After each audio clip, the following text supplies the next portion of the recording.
Shalom po. Shalom, my dear brothers and my dear sisters. Shabbat Shalom.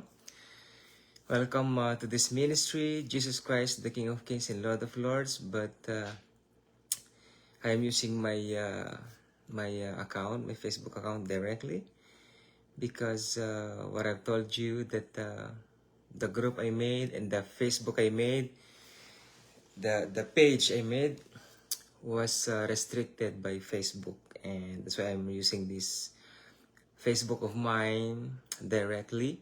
And Shabbat Shalom. Shabbat Shalom means have a blessed Saturday, a holy Saturday. Here in Canada is already 12:03 in the morning.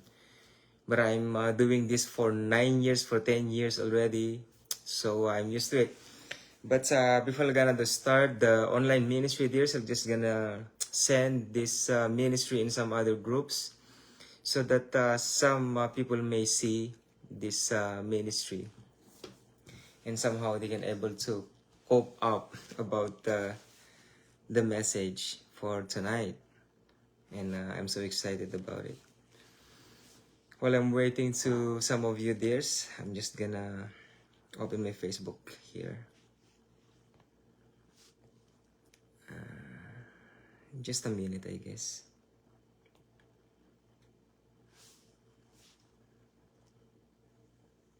So, where am I? Oh, see, here I am. Oh, Alexandra Choi.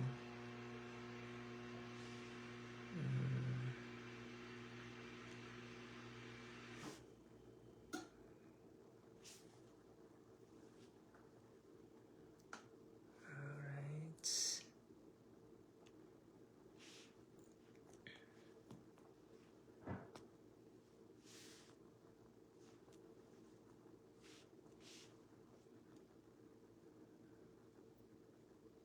To the group.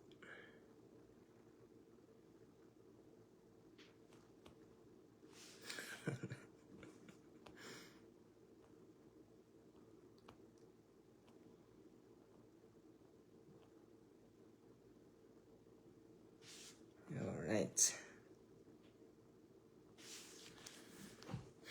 Just give me a minute, my dears. And you can share this also to your Facebook if you want, and then just turn it down after.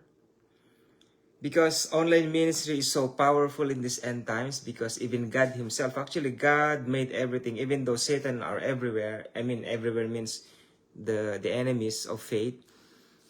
They are created everything, especially this kinds of way of, Facebook or gadget, something like that, Google, YouTube, something like that. But still God is using everything for his own purpose. So,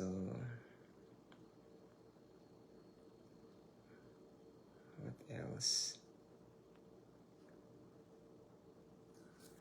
Alright, and then to my own.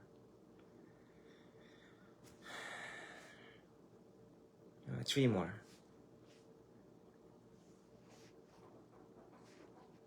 Catholic.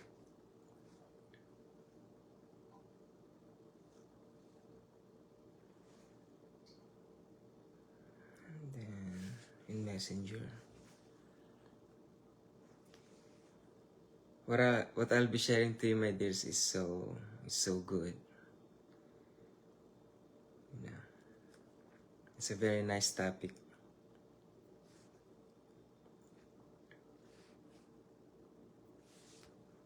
And one more.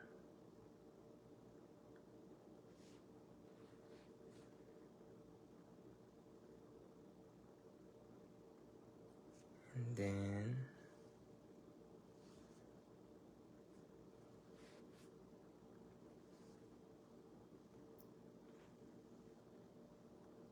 oh, Pastor Eric. Hello, Pastor Eric. In the Philippines, it's now 2 o'clock in the morning. So it's good. In the afternoon, sorry. I think I'm good. Hello, my dears. So, those who never knew me in the ministry, those who are new, those who are new friend of mine in Facebook, but brother in the Lord or sister in the Lord Jesus Christ. For the sake of the ministry, my dears, I'll be telling to you who I am. I am called by the Lord Jesus Christ in this end times ministry under the remnant of the Lord Jesus Christ End Times International Ministry.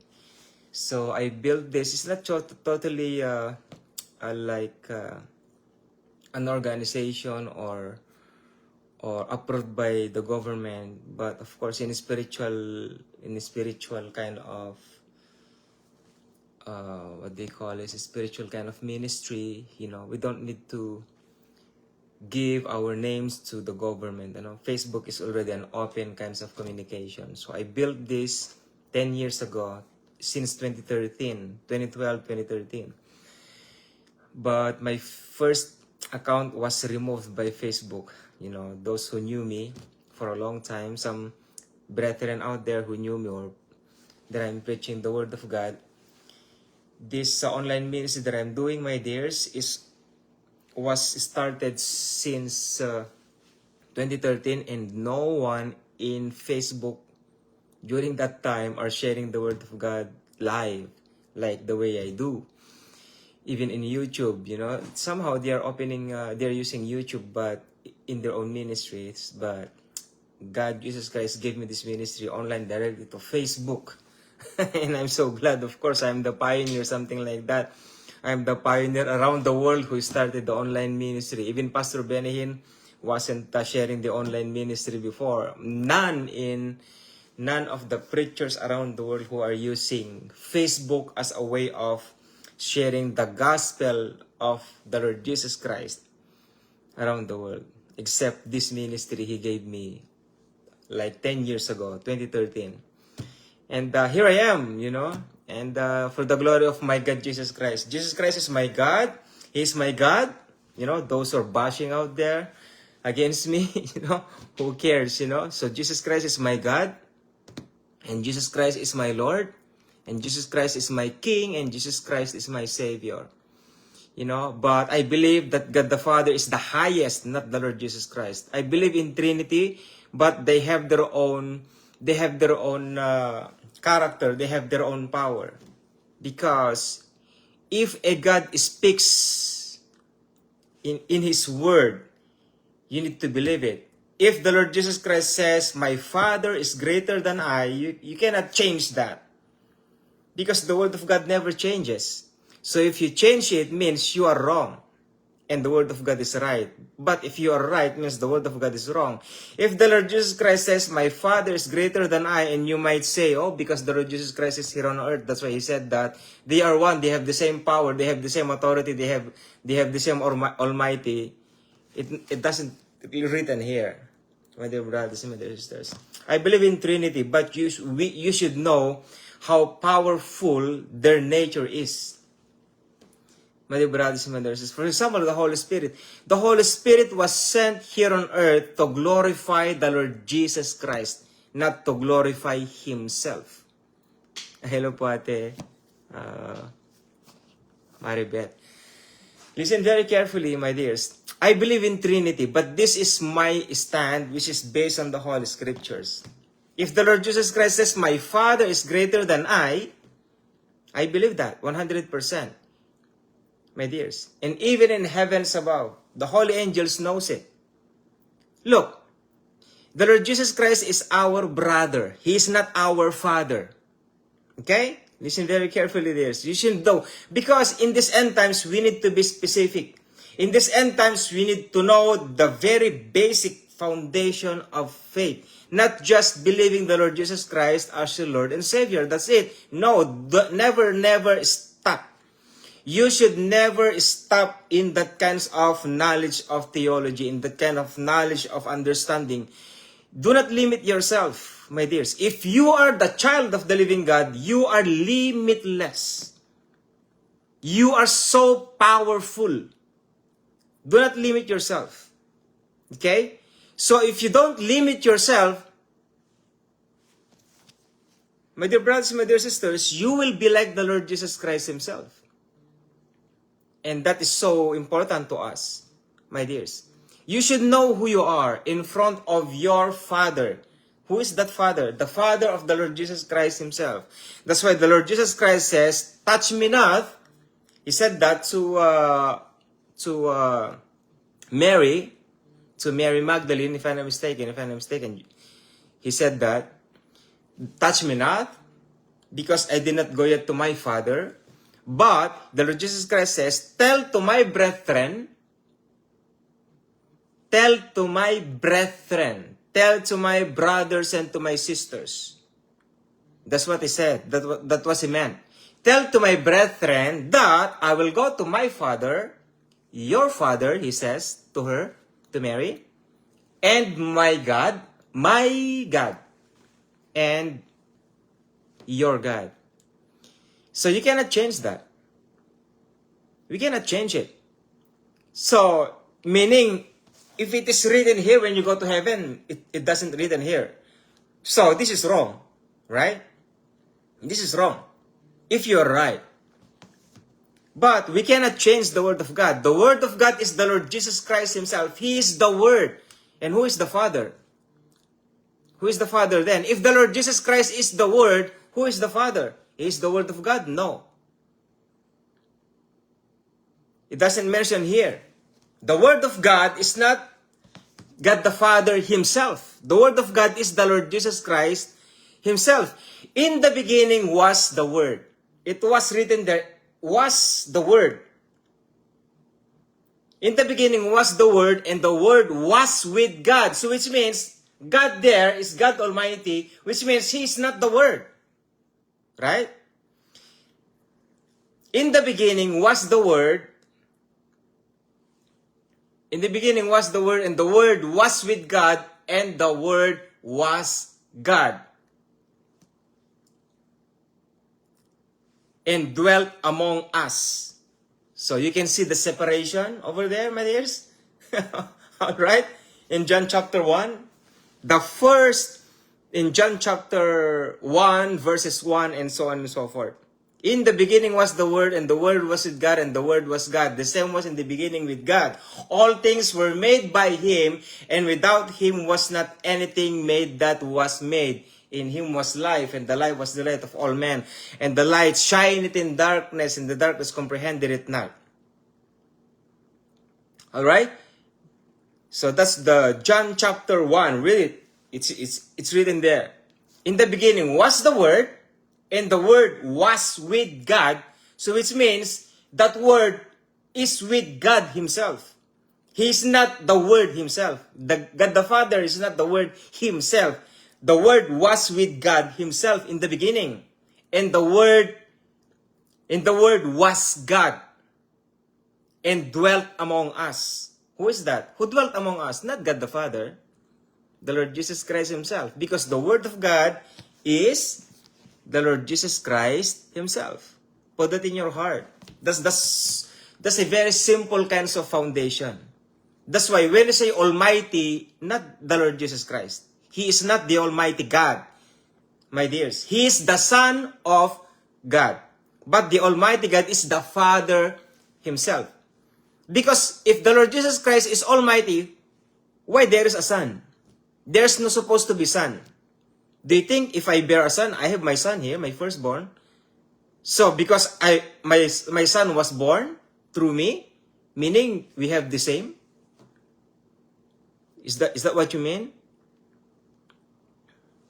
That's why some theology should be not actually changed, should be understood properly.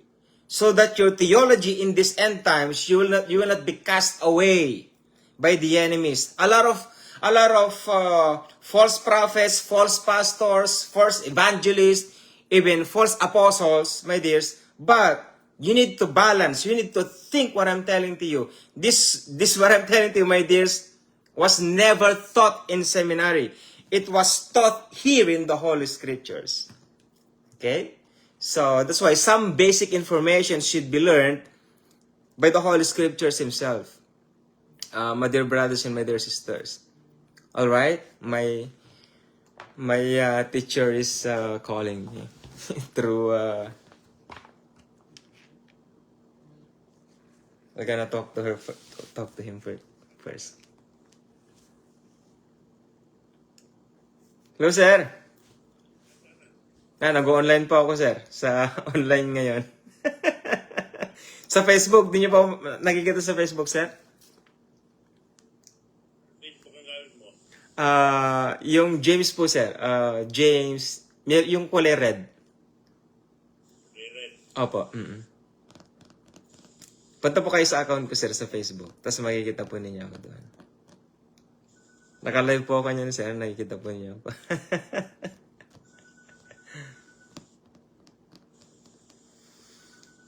My teacher in high school, dears. And he is also born-again Christian believer for 12 years, if I'm not mistaken. And I miss him. When I went in the Philippines for 2 years, Yan. nakita niyo na po, sir? Here, go. Okay. Patayin ko na po, sir. And God bless po. Okay po. So, that's the basic, of faith, my dear brothers and my dear sisters. So, let's continue the ministry. Actually, we will gonna pray first. This is who I am, my dears. Once I speak, it's like a river of water flowing, just flows, like, never stop. So that's me if I speak in the word of God, my dear. So let us pray first. I forgot to pray. Our dear God, Father in heavens above, you're the only God of Abraham, Isaac, and Jacob. And you're the God of the Philippines. You're the God of the world, my God, Father. And you controls, my God, Father, anything that is happening right now in our generation, right now, my God, Father. But, God, Father, thank you so much. God, we offer to you this ministry online you gave me, my dear God, Father, for somehow 10 years now. And, Lord, thank you so much for giving me the wisdom, knowledge, and understanding. And bless your people, my God, Father, who are watching right now. And give them also the eyes of the understanding so that they may see, my God, the light of your word, my God. The lamp, my God, Father, and the light of your word, my dear God, Father. God, let them see, my God, Father, your knowledge. Let them see your understanding. Let them see your wisdom through the Holy Scriptures, my God, Father, that you are sharing through my life, my God, Father, especially this 2 gospel ministry, my God, Father, of yours through the Lord Jesus Christ, my God. And Lord, give us wisdom, knowledge, and understanding, and lead us, my God, Father, and give us the spirit of understanding, my God, to share to you the word of yours properly, my God, to your people. Right now, God, I'm so excited, my God, Father. In Jesus Christ's mighty name, my God, Father, Lord Jesus Christ, thank you so much. You're my wisdom, knowledge, and understanding. And lead me, Lord. This is your ministry, not mine. My Lord God Jesus, thank you so much. Amen and amen. So let's go to 1 John 2 verse 27 again about the simple basic of going to church. Now, the simple basic of going to church is not because you want to listen to the word of God, but the only purpose of 1 John 2 verse 27, but the anointing which ye have received of him abideth in you, and ye need not that any man teach you, but as the same anointing teacheth you of all things, and is truth and is no lie, and even as it hath taught you, ye shall abide in him. So, this message which Apostle John, who made the book of Revelation and who made the Gospel of John, is the only John also who wrote this one, that going to church is not because we need to listen to the word of God. The full nature of attending to that church is the body itself. So what is meant by the body? The Lord Jesus Christ says, I am the body of Christ, he says by Apostle Paul. So we are the body. All right, a church. We are the what do you call this one? We are married unto the Lord Jesus Christ himself. All right? So now, going to church is to worship God and to have fellowship. Of course, prayer. Prayer is not because you are praying. How you pray? Lord Jesus Christ, thank you so much for all you've done. Thank you so much for the strength, knowledge, wisdom, and understanding. Thank you so much. Lord, I am needy. I need financial support and spiritual breakthrough. I like this one. I need this one. That's not actually the right prayer. That's not actually the nature of prayers. It is not. My dear brothers, my dear, see, it is very deep. You thought that prayer is just, you're asking the Lord. No, you are wrong. My dears, if you are thinking that prayer is just to ask God about everything, you are cheap. You're so cheap. And the Lord Jesus Christ is just like a simple God. The Lord Jesus Christ is just like someone that you can, giving you resources. Something like that. No? Right? Prayer. Prayer. What do you think prayer is, my dears? Every time you have troubles, you will pray. That's not actually, if you have troubles, you will pray. But that is not actually the right meaning of prayer. If I will tell you, pray without ceasing, how can you able to understand that? Pray without ceasing. Pray, never stop. How can you do that? If you are in a danger kind of road, or you are driving, you're closing your eyes, and then you are asking anything without focusing on the road, and then you may say, Lord, your will be done, I'm driving, Is that what we think of prayer? Prayer is so hard to find without studying the Holy Scriptures deeply. I'm telling you that the Word of God has 7 revelations. The Word of God was purified 7 times in a furnace, and it was preserved forever. It was preserved forever. It was purified 7 times. How can the Word of God was purified 7 times?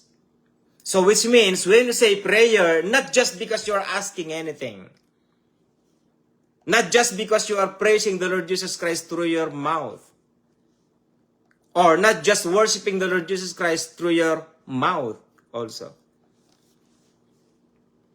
Do you believe that the Lord Jesus Christ sees the heart, not the mouth? Do you believe that?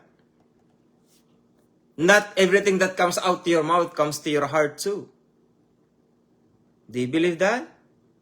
Not everything that comes out to your mouth comes to your heart. How? How about lies? Have you experienced that? If you think prayer is just like that, my dears. That's why I'm telling you here, okay? Going to church is to worship God and to have fellowship with the brethren. Fellowship. Because in the kingdom of God is about fellowship. Always feasting. Feasting, eating. Eating, talking, fellowshipping. That's what our God wants to. My dears, do you have an idea now about what is prayer is? Pray without ceasing.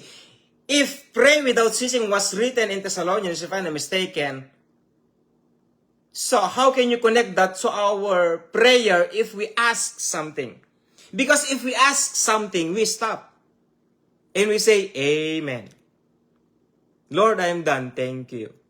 I will sleep now, Lord. Thank you. Good night, Holy Spirit. You're done. But how can you connect that with pray without ceasing? So which means even though you are sleeping, the communication still go on. How? How? Is it possible? Yes. Is it possible? Very possible.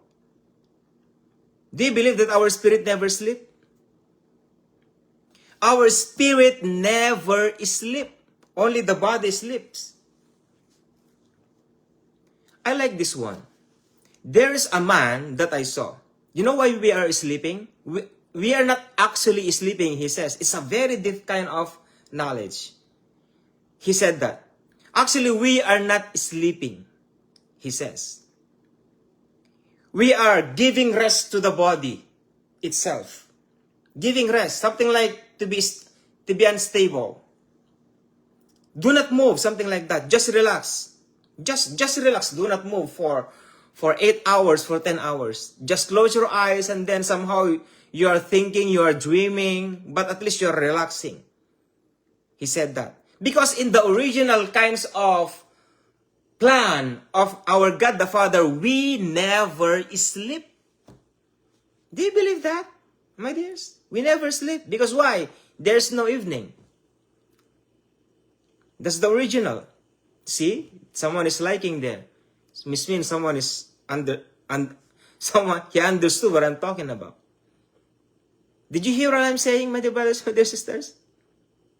Because in the original nature of Adam and Eve in the Garden of Eden, they never sleep. There's no night. There's no night there. How they can sleep? See? That's that kind of mindset. Why we are sleeping? So I believe that man actually, we are just resting. We are putting our body rest because it's so tired. Why not in the time of Adam and Eve? They are not yet working there. They don't need to work. They just govern. You know, they just govern. They just managing. To govern, to manage, to lead. You know, that's the kingdom of God authority, kingdom of God teaching. Alright, my dear brothers and my dear sisters? So going to church is to worship God, praise and worship, something like that. Singing, you know, praise and worship, songs, using instruments, and fellowship. The prayer there is this one. The real essence, the real essence of prayer, you will be shocked, that connects to Thessalonians, if I'm not mistaken, that pray without ceasing, he says. The word or the meaning of prayer is communion. Communion is not because you are asking anything. Communion means it's a kind of fellowship with the Lord Jesus Christ or with God the Father beside you. You are talking to himself directly, like your best friend. You know, like your best friend. Lord, thank you. I know you are here. I am sad, Lord, but thank you so much. You know, pray without ceasing. That's what it meant, my dears. Communion. Alright? So, prayer is communion. So, which means, if you go to church, my sister is calling me. I don't know why. He's disturbing me. Oh, my. Hello, Atelin. Dang. Yes, I'm doing online ministry. I see. I'm doing online ministry. You're disturbing me. Oh, sorry. I love you, ate. Bye-bye. Oh, ay mic sa tulog na eh. Sige. Bye-bye. Ado dita. That's my ate. They are busy right now because they are gonna celebrate the pastor's birthday this coming Saturday. So that's it, my dear brothers, my dear sisters. So going to church is communion. So communion means the Lord Jesus Christ is there. He is there in the church. That's a heavy thing. So which means if you go to the church, you're expecting the Lord Jesus Christ there as a body with the brethren together. My dear brothers and my dear sisters. So, my question is, what do you expect in the church? That's the question there. To hear the word of God? You don't need to hear the word of God because the word of God is just in the palm of your hands. Complete. This is the word of God. You want to learn? You want to learn this? Do not listen to your pastor. Why? Even though your pastor is telling is truth, I believe that, of course. Even though they are telling the truth, 5 days from now, or 1 month from now, or even 1 year, you will forget what he told you. You will forget it. Why? Because you don't read the Word of God here. Right? But if you study the Word of God for 1 year, at least, I'm telling you, the Holy Spirit will put you to remembrance. Because the Word of God says, the Lord Jesus Christ says, I will put my laws to their mind and write them in their heart. What is meant by that, my brother James? I will tell you, this is a very hard teaching, I'm telling you. You will be the Word of God yourself. Christ-likeness. So which means you are already long enough to be like a Christian, and yet, Christ-likeness was never seen yet in you or in us. I need to include myself because so that you might not say, oh, this pastor or this preacher is boasting, is too much. This is the anointing what you may see, my dears. This is the anointing which the Lord Jesus Christ had given me. But the anointing, I don't live with the anointing. I never live with the anointing, my dears. I live with my relationship to the Lord Jesus Christ.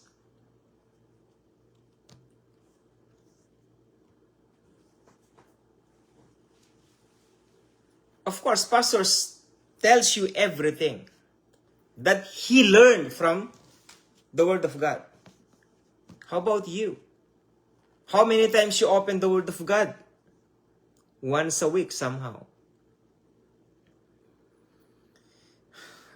Too much insult with that kind of teaching, my dears. Let's change the nature. There is a way. There is a way for you, even though you are not opening your Holy Bible.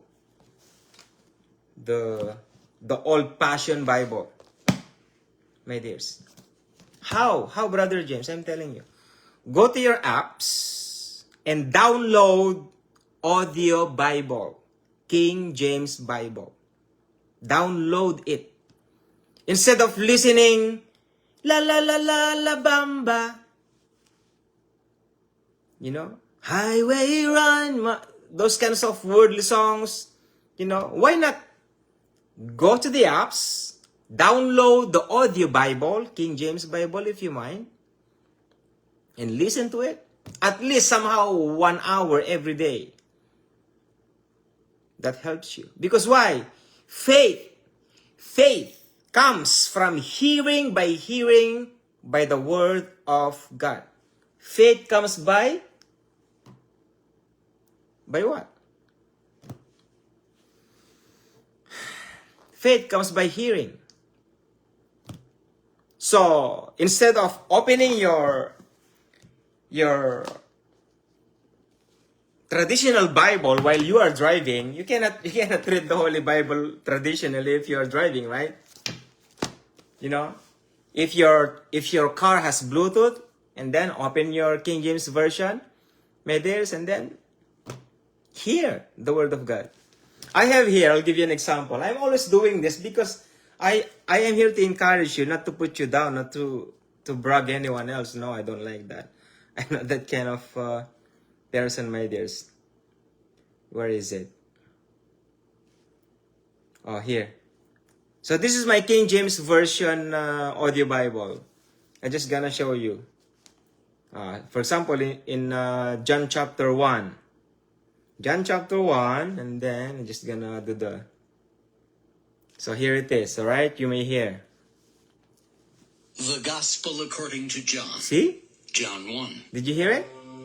In the beginning was the Word, and the Word was with God, and the Word was God.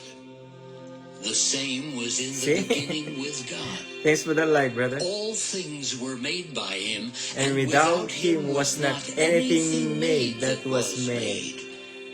In Him was life, and the life was the light of man. And the light shineth in darkness, and the darkness comprehended it not. Audio Bible, my dears. Audio Bible. You will learn a lot, my dears. That's why it is so important for us to study the Holy Scriptures personally. Because the Word of God is a lifestyle. Malalim na naman ito. It's a deep teaching again. The Word of God is a lifestyle. What does that mean, Brother James? Anywhere you go, the Word of God is you yourself. You are the representative of the Lord Jesus Christ Himself. Some brethren will say, I am the representative of the Lord Jesus Christ Himself, but shame on you, you're putting the Lord Jesus Christ into shame. Right? Until now, your attitude never changes. Sorry. You know, that's the problem there. Right, my dear brothers and my dear sisters? That's why studying the Word of God is not just easy that you think you know it is. It is not. Why? You represent the God Himself. Who is that? The Word of God. And the Word of God is what? God. He is God Himself. And let's put it deeper. Among this Trinity, only the Holy Spirit is so sensitive. And who is inside you? Tell me, who is inside you? God the Father, God the Son, or God the Holy Spirit in the first place? Because the Lord Jesus Christ says, I will go to my Father, and the Father will send to you the Comforter. And He will send to you through my name, the Lord Jesus Christ says. My name. He will come to glorify me, the Lord Jesus Christ says. And who is that who came inside us? So that's the Holy Spirit. Now, the Holy Spirit made the body as His temple. Right? We are the temple of the Holy Spirit. If we are the temple of the Holy Spirit, the glory of God Himself is in us. Right? Yes, Brother Kuya Richard, Brother Derek, and Sister Jennifer, Ate Sulay. You know, so the Word of God is as Himself. Now tell me, who you are before your God. Who you are before your God. How can you evaluate yourself before your God right now? While I'm sharing to you. You want to learn the nature of the Holy Spirit? You want to learn the Word of God? The key is in you. Not to your pastor or to your best friend. Or to the anointed person around the world. They can't help you. They are just the messenger. They are just the mouth. My dear brothers, my dear sisters. The key is upon us. You know what? Why I'm somehow I have this kinds of anointing, I have this kinds of relationship. Listen to me. Listen to me, dears. Eye to eye. Let's see. Look at me eye to eye. Eye to eyes. I earned it. I work for it. That's how hard it is. I paid the price. How I paid the price? I put my time. I put my time in learning the Holy Scriptures. My dears. My question to you, how many hours you put your time in studying the Holy Scriptures? I know you got shocked. I know you got surprised. I know you got hurt. Well, we are in these end times. Double time, triple time, 4 times, 5 times, 10 times, 100 times. You need to learn. Why? I'm telling you, my dear brothers, my dear sisters. Many will be cast away. Many will be, what? Falling away. And I don't want those people who are listening to me will be one of them. I don't want it. Even the Lord Jesus Christ Himself. Do you believe that this is the only person I'm telling to you about the 2 gospel of the Lord Jesus Christ? You cannot hear the 2 gospel around the world. Only this. What I'm sharing to you. Because the two gospel was never mentioned in theology. Even the gospel of the kingdom of God was never mentioned in theology. They took it off. And that's the truth. If you don't believe me, well, our former doctor of theology, Miles Monroe, who preached the rediscovery of the kingdom of God himself, according to his own statement, he said, I have never heard, or they have never touched about the kingdom of God in theology. So why go to theology and learn the kingdom of God then? It's useless. You're wasting your time, my dears. Unless if you want to be an evangelist, you deserve to go to seminary. Why? Because they are teaching that. If you want to be an evangelist, go to seminary. My dears. And that's the proper. Why? Because they teach the blood of the Lord Jesus Christ. They teach the resurrection of the Lord Jesus Christ. They teach what? The death of the Lord Jesus Christ. They teach the cross of the Lord Jesus Christ. That's salvation. But kingdom of God, no. You will never hear the kingdom of God teaching in theology. My dears, I'm not putting shame of theology. No. I told you, if you want to be an evangelist, if you want to be a preacher of salvation to the whole world, go to seminary. 100% you will learn that. 100%.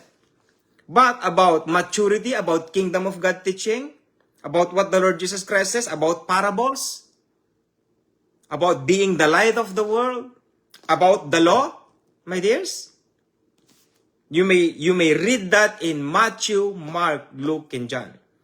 The law of Moses was never removed in the New Testament. Was never removed. But in seminary, they removed it. They thought that the law of God is gone. It was replaced by salvation. No, it's not. I told you, the word of God never stops, never changes. Apostle Paul says, the law of Moses is our schoolmaster. So still, the law of Moses is still there. But it is the schoolmaster. What is meant by schoolmaster? The image of the things to come. What is that? Salvation. Through what? Grace. Through grace what? Not just grace. Through your faith. There is grace, but you need your faith for you to be saved. That's why you are saved by grace, not through the law of Moses. But in seminary, they removed it. It is okay to remove because it is not the way to be saved. The law of Moses is not a way for us to be saved. It is not. But it doesn't mean it was removed in the New Testament. It is another teaching. The law of Moses is under the power of the Holy Spirit.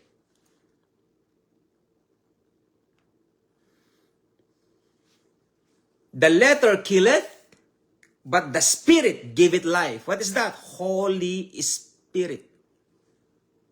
Do you understand now, my dears? It's a bit deep. You don't understand that unless if I'm gonna explain it to you. I can share it about the law. Why there is law.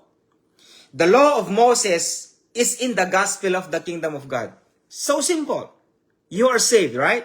For example, if a person is a rapist or killer, let's say it. For example, if a person is a killer, he killed 100 people already. And yet, there is a time that he realized that he needs a savior. And somehow there is an evangelist came at him. And then he heard the word of God. And then he believed the word of God. And then he repented, for all of his sins. And now, let's say he became a Christian. Now, what is next? What is next? If the 10 Commandments says, thou shalt not kill. Now, as a killer, for example, as a killer, he became a saved person. Do you think he will go back to kill again? So simple. So simple, right? Do you think he will going to kill again? He'll going to murder again, being a Christian? That's why a lot of Christians who are not really born again yet, they are just saved, which is good. But they are not born again yet. Because the gospel of the kingdom of God is transformation. All things are passed away. Behold, new things are become new. Born again. Now, there are parts of our lives which are born again, but there are some parts of our lives which are not yet born again. That's why little by little, it's a very long kinds of journey to be totally born again. And let us remove the word born again. I'll change it. Matured. Matured.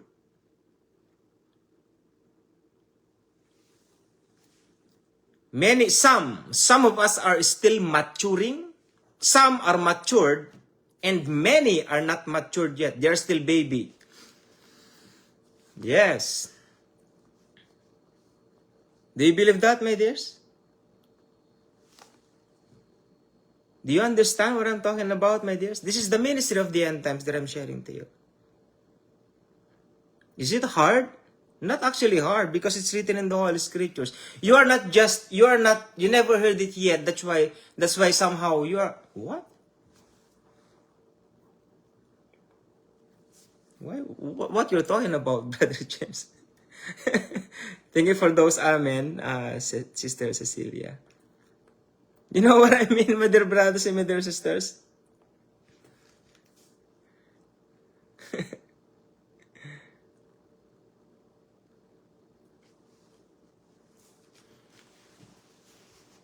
So what I'm sharing to you is not easy. Do you think being a Christian is easy? Being a Christian is different from being born again. So, who are you? Are you a Christian or you're a born again? Because being a Christian is a part of what they say is religion.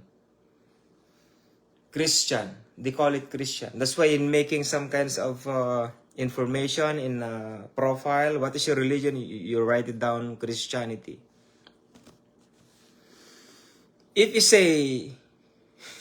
say born again, you know, when I was in the Philippines, I taught with the youth in the Philippines.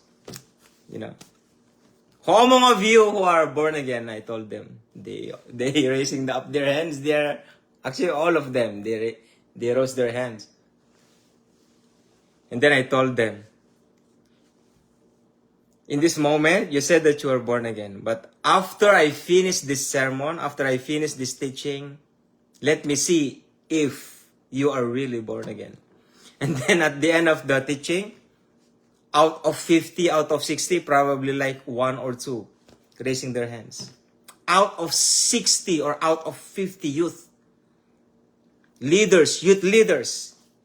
Who are you? How many of you are born again? They are raising their hands. All of them. And after the teaching for an hour, now, who among of you is born again? Maybe 2. 3 the most, at most. That's how hard, you know. By your mouth, you will be condemned. By your mouth, you will be condemned. Do not lie. What is the use of lying if God is in front of you, you know? Do not lie. Do not say to your friend, what is your religion, sister? I am born again. Oh, really? Indeed? Oh, really? And then he might see your attitude. You are worse than his attitude, you know.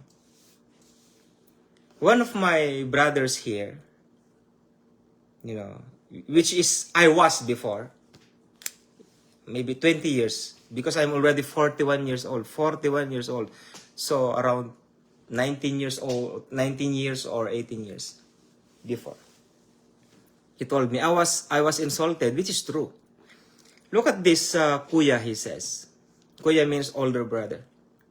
Look at this drunk person. He is shouting and screaming. And he is swearing. But look at this Christian, he says. He is shouting and screaming and swearing. What is the difference between them?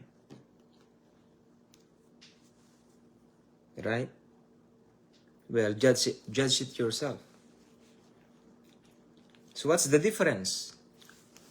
The person who is a drunkard, alcoholic, he is swearing and screaming if he get drunk and screaming, and yet a normal person, a Christian, let's say born again, let's say it.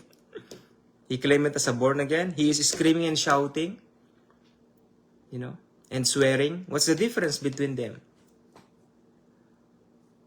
That's why Apostle Paul says, not the hearers of the law shall be justified, but the doers of the law shall be justified. Just like this, not the hearers of the law, the word of God shall be judged, but the doers of the law shall be justified. Justified means he will be saved, or he will be glorified, or he will become matured. Something like that. Or in Tagalog, mapawalang sala, but in English, it's the different kinds of explanation. Justified. Uprightly. Something like that. So it's better to be a doer of the law rather than the hearer of the law. Because hearing is getting informations. Hearing. It's useless unless you apply it. Right? Now, the question is, do you apply the Word of God? If you go to church, you thought you came there to hear the teaching of our pastors. I told you, I'm not saying they don't teach the Word of God. No, I'm not telling that. I'm just telling you the nature of going to church. It's not the Word of God. Why? Why is not the Word of God? I forgot this one. Because you came to the church. What is the reason? To meet God Himself as a body, right? Because the Word of God is for your sake.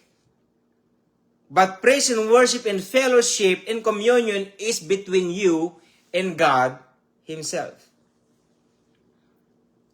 So you go to church to glorify God, to worship God, and to have fellowship to the brethren.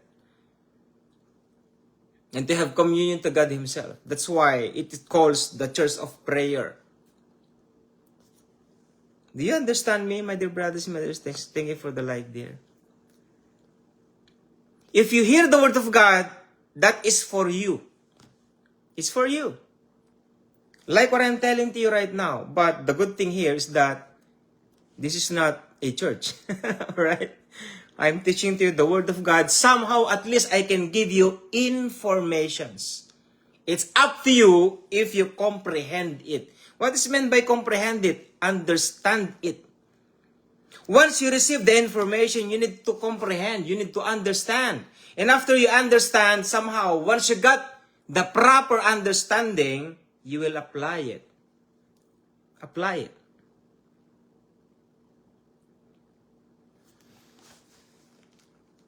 I'll give you additional informations here. Let's go to Matthew chapter 7.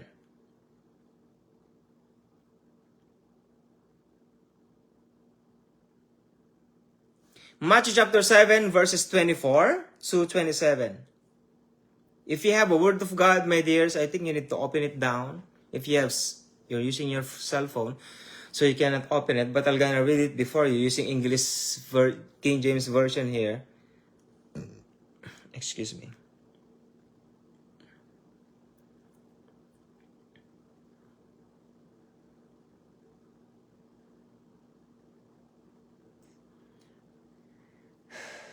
I think I need to go to verses 1.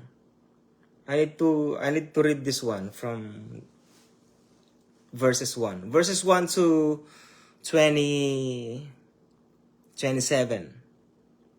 Anyway, this is a Bible study. If you want to grow, my dears, listen very carefully. If you stop, you may not understand unless I finish it. Matthew chapter 7, verses 1 to 27, it says like this: Judge not. This is a gospel of the kingdom of God teaching. Judge not, that you may not be judged. For with what judgment ye judge, ye shall be judged. And with what measure ye mete, it shall be measured to you again.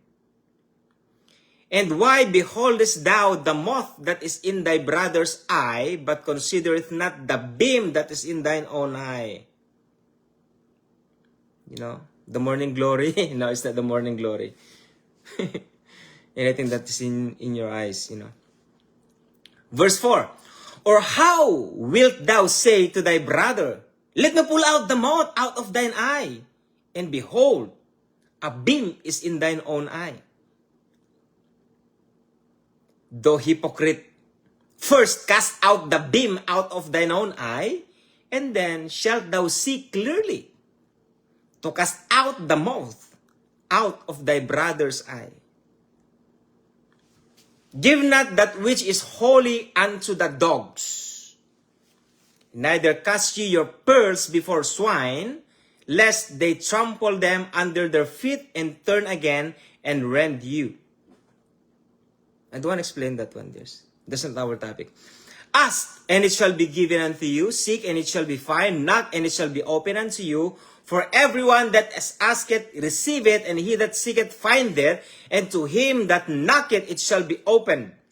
Verse 9, or what a man is there of you, whom if his son ask bread, will he give him a stone?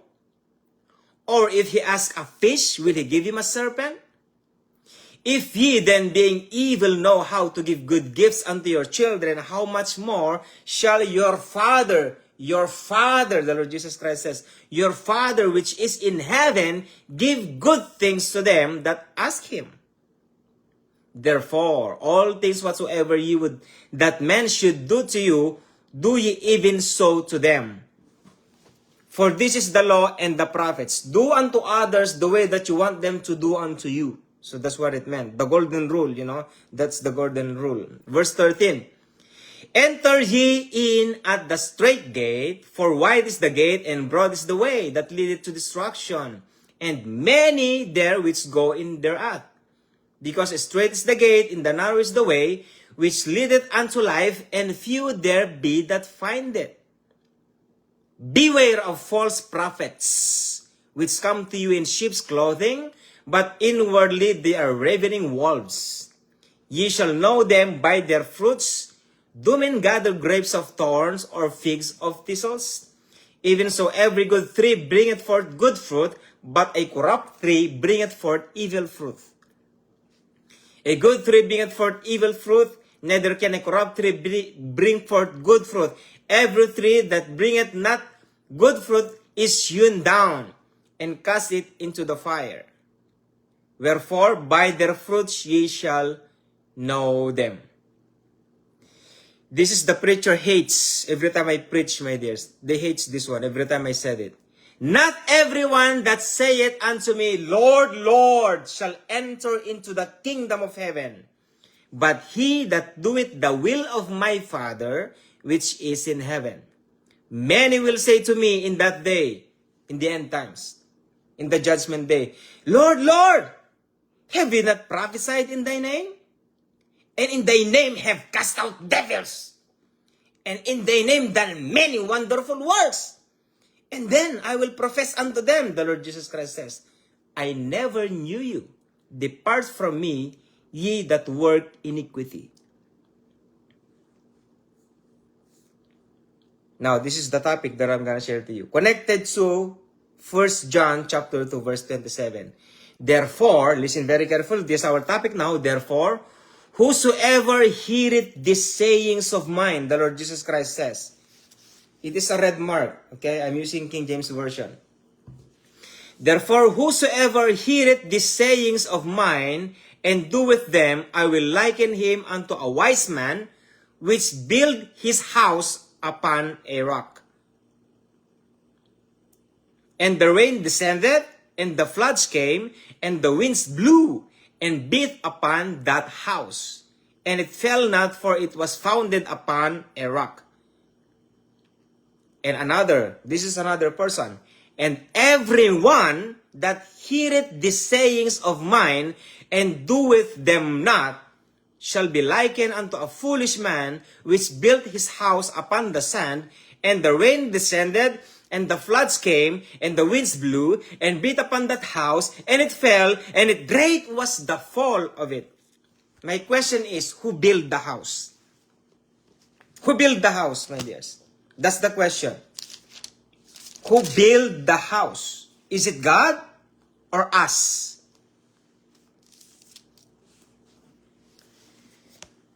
Whosoever heareth these sayings of mine, I am sharing to you the word of God, and doeth them, I will liken unto him. I will liken him unto a wise man which built his house upon a rock. So which means, connected to 1 John 2 verse 27, that the anointing that I have given to you, Apostle John says, will be teaching you of all things. And no one will teach you anymore, but the Holy Spirit Himself. Now, connect that 1 John 2 verse 27 here. Who built the house? Us. So which means, who is building the faith? It's a very good question. Who's building the faith? Your pastor? Me? Am I building your faith?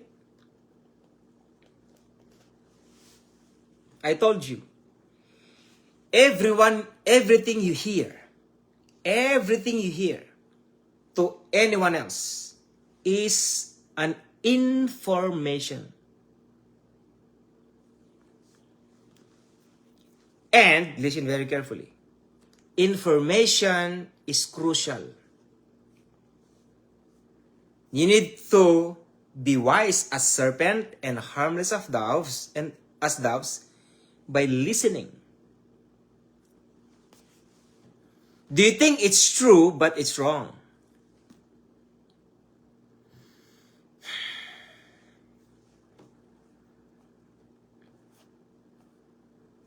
My dear brothers and my dear sisters, you wanna an example?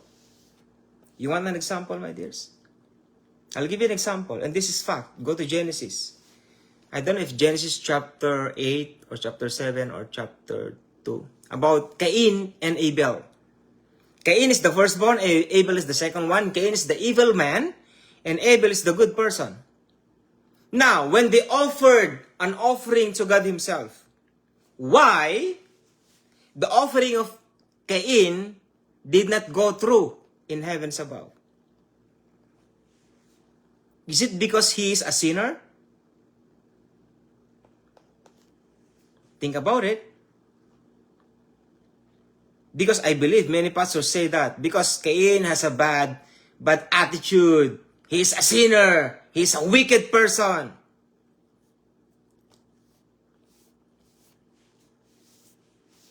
What do you think, my dears? Is that what you knew? That's why hearing is a way of information. You need to be wise. You need to comprehend it. You need to understand it. You know the answer for that question, my dears? So that somehow I can clear your mind about it. It's not because Cain is an evil person. He is not an evil during that time yet. The sin is conceiving in his heart because of Satan himself. He's thinking negative things, but he never done it. Because he did not kill Abel yet during that time. It is their first offerings anyways during that time. Do you think because he is evil? No. Because he gave the ugliest kinds of offering? No. Oh yeah, Brother James, yes, I'm telling you the truth. I will tell you this one. Even though anything that you're going to everything that you're going to give to God, do you think God will never receive it? Do you think? Even though it's not worthy? My dears? What is the sense of giving? I am telling you, tithes and offerings wasn't taught yet, wasn't applied yet. You know what? I'll give you knowledge now, my dears. I'm sharing this for the 9 years of teaching. I'm telling you this one. The first offering in the Holy Scriptures is not actually tithes and offerings. It is offering, not tithes. Not even giving. It is offering. It's not tithes. My dear, so, see? That's the foundation of offering. Why it was changed? It's not actually changed. God cleared it out because there's already a temple during that time. They need to offer it. And according to Malachi chapter 3 says, for the food for my house, something like that. But originally, there's no tithes in the book of Genesis during the time of Abel and Cain and Abel. Offering is the first kind of way of worship to the living God. Who did that? Well, there are a lot of reaction. You know what I mean? Are you enjoying the teaching, my dears? Are you enjoying? That's the glory of the living God, you know. That's the word of God, how we get excited in the word of God. You know? God the Father did not receive the offering of Cain. It is because it was cursed. In Genesis chapter 3, if I'm not mistaken. It was cursed, that's why. Any offering of Cain that comes from the ground will never be going up to heaven. Even the best of the best of the best of it. Even the best of the best of the best of it. Anything that comes from the ground was cursed. Because before Cain and Abel was born, God the Father cursed Adam, Eve, and the serpent. And when he talked to Adam, he says, "Curse is the ground. Curse is the ground," God the Father says. And then Cain was born. Unfortunately, Cain is using the ground to bear wheat, to plant barley, fruit bearings. Unfortunately, anything that comes from the ground was cursed.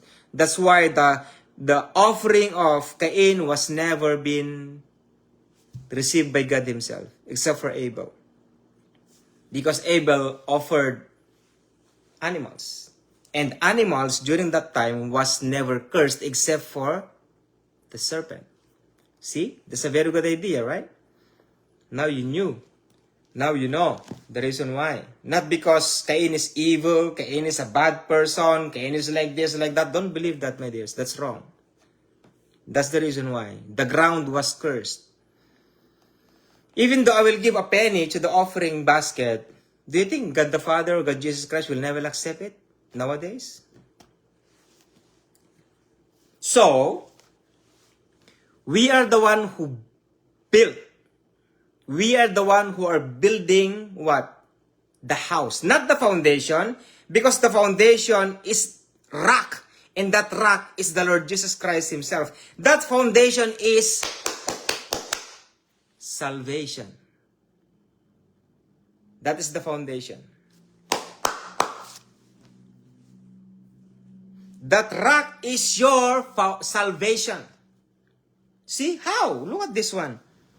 Therefore, whosoever heareth these sayings of mine and doeth them, I will liken him unto a wise man which built his house upon a rock. The rain descended, and the floods came, and the winds blew, and beat upon the house, and it fell not, for it was founded upon a rock. And that rock is your salvation. So your foundation is your salvation. That's the first gospel. What? Gospel of salvation. What do you think?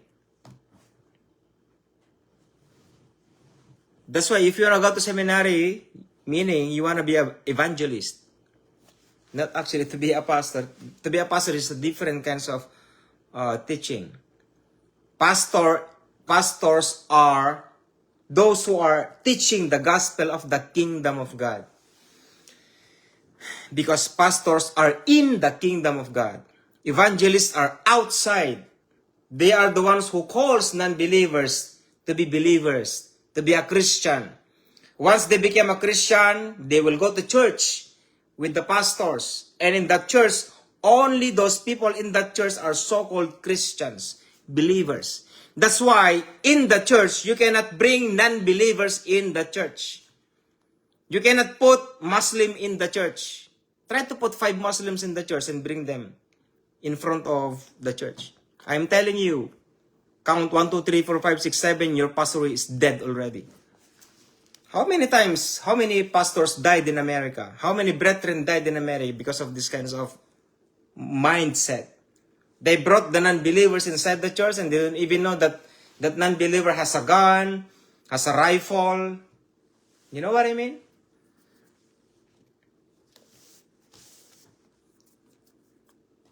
It's an harsh kinds of words, but it's the reality. Especially now. Look at the American brethren out there. They have guns. Yes, they have guns. What happened? It is their own fault. They brought non-believers inside the church. Pasalamat nga yung mga papastor sa Pilipinas, hindi ganyan eh. Subukan po ninyo maglagay ng 10 Muslim sa loob ng simbahan ng Christian. Hindi aabutin ng 1 minuto, babarilin yung pastor sa loob. It's too simple. You cannot bring non-believers inside the church. That's why in the kingdom of God, the Gentiles are not supposed to be allowed to enter into what? The temple. Because the temple is sacred for the Jews, which is right, supposed to be. It is sacred, supposed to be. Gentiles are not supposed to be allowed inside the temple. Especially to go to the Holy of Holies. Supposed to be. During the time of Moses, try it. Even those brethren out there, only Moses, somehow Joshua and high priest Aaron are allowed to enter inside the temple and somehow to the Holy of Holies. I never seen Joshua enter to the Holy of Holies. But at least Moses and Aaron. Only 2. That's how important going to church. A holy place of worship. A holy place of prayer. A holy place for praise and worship. Not to hear the word of God. But it's part of the session somehow to encourage somehow. Do you believe that Bible study is more powerful than hearing the word of God inside the church? I'm telling you that 100%. That's why if you don't have Bible studies in your church will not grow. The church is growing because of Bible studies. And according to what I have learned during the time, that the Bible studies are the backbone of the church. Why? Because those small Bible studies are praying for the church. They are praying for the pastors by group. That's why the more Bible studies do you have, the more people will pray for the pastors. Do you feel the security for your pastors there? That's why I'm sharing this to the pastors in the Two Gospel Church to establish Bible studies.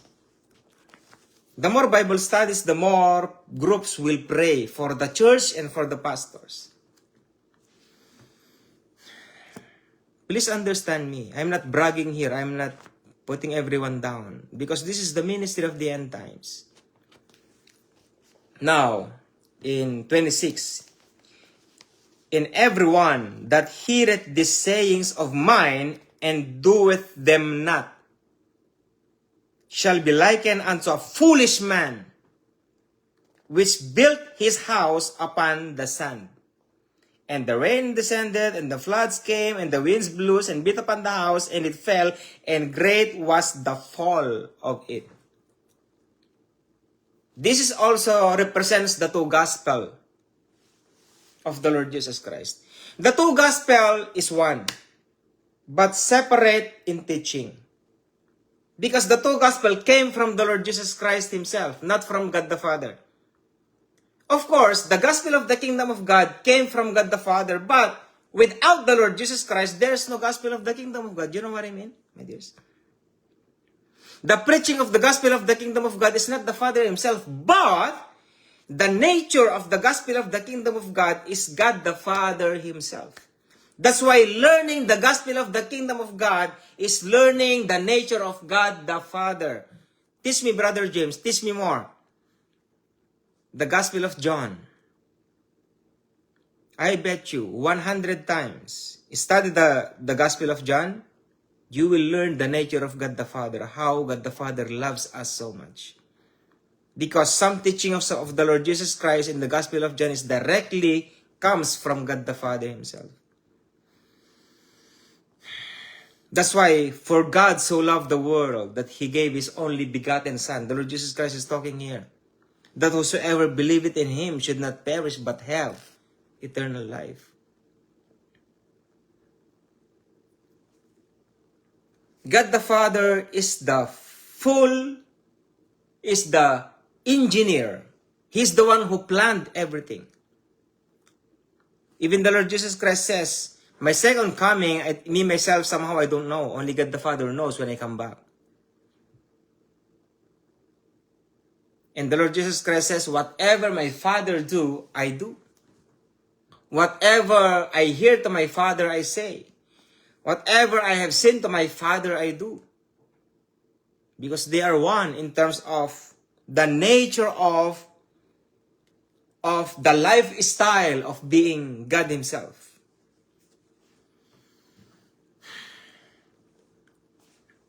That is why, my dear brothers and my dear sisters, learning the Word of God is not easy as you think it is. It is not. It is not, my dears. In John chapter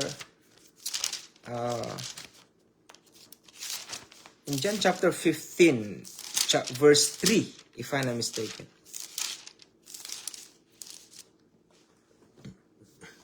He says in here, John chapter 15, verse 3, now, the Lord Jesus Christ says, now, ye are clean through the word which I have spoken unto you. Now ye are clean through the word which I have spoken unto you. How powerful is that, my dears? Every time you study the gospel, the Matthew, Mark, Luke, and John, you may see how the Lord Jesus Christ is teaching us. That is a way of cleansing in our spiritual lives. That's why if you are thinking to grow in the Holy Spirit, my dears, by force, do not force yourself to grow.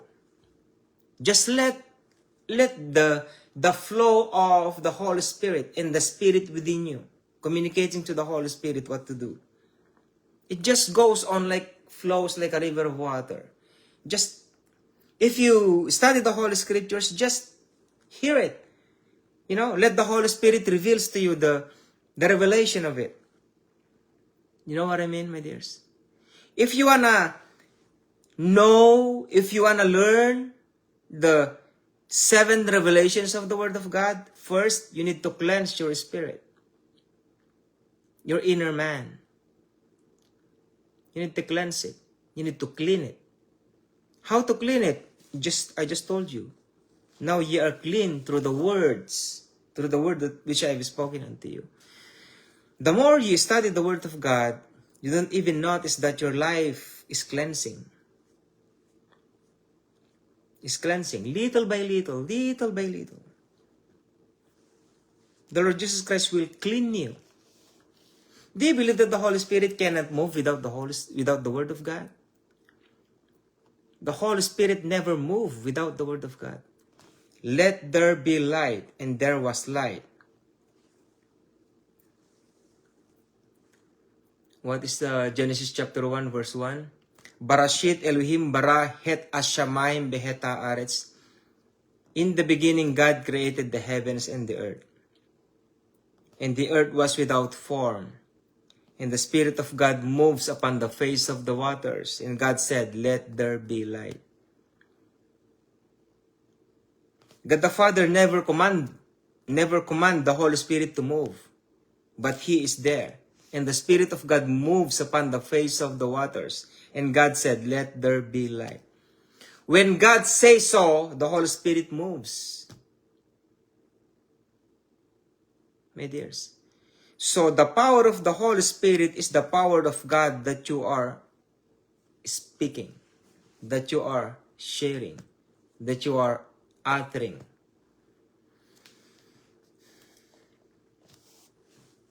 Do you think you have the Holy Spirit, my dears? You can able to develop your relationship to the Holy Spirit through the Word of God, not prayers. Not prayers. The Holy Spirit listens. He is there. He listens.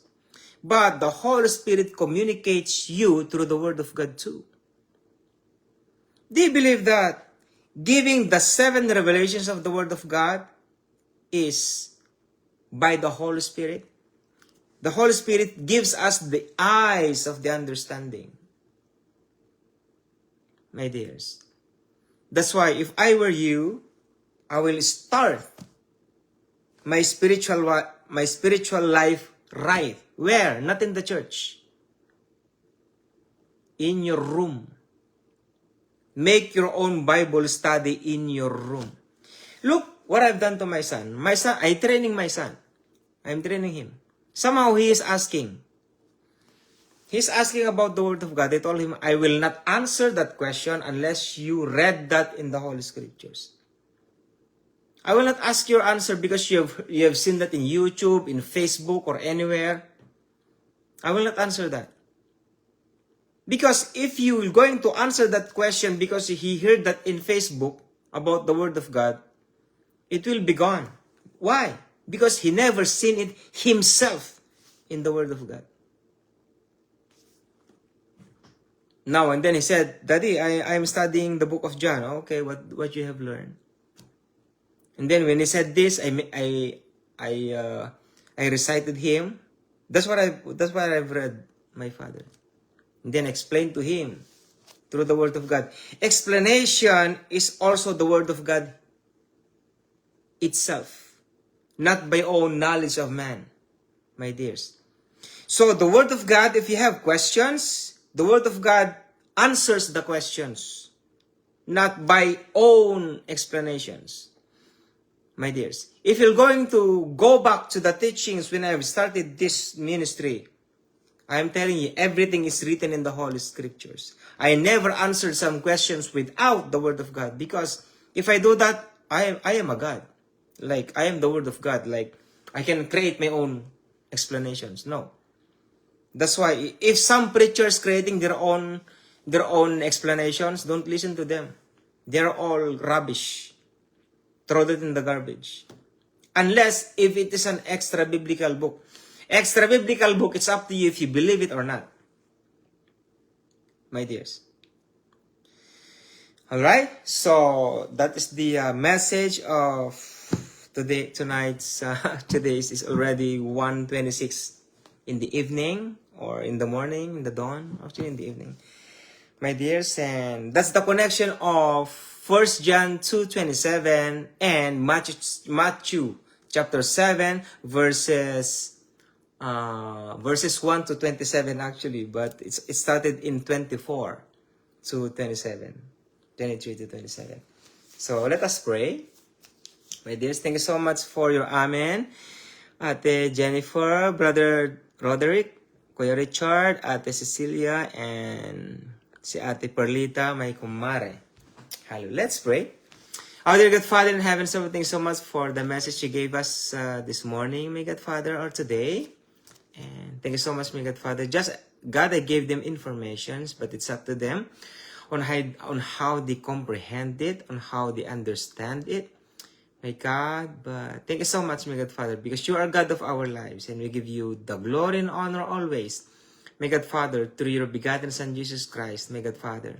And thank you so much, my God, for giving us the blessed Holy Spirit in our lives, as our guidance, as our comfort, as our wisdom, knowledge, and understanding. And He is our foundation, may God Father, of our lives.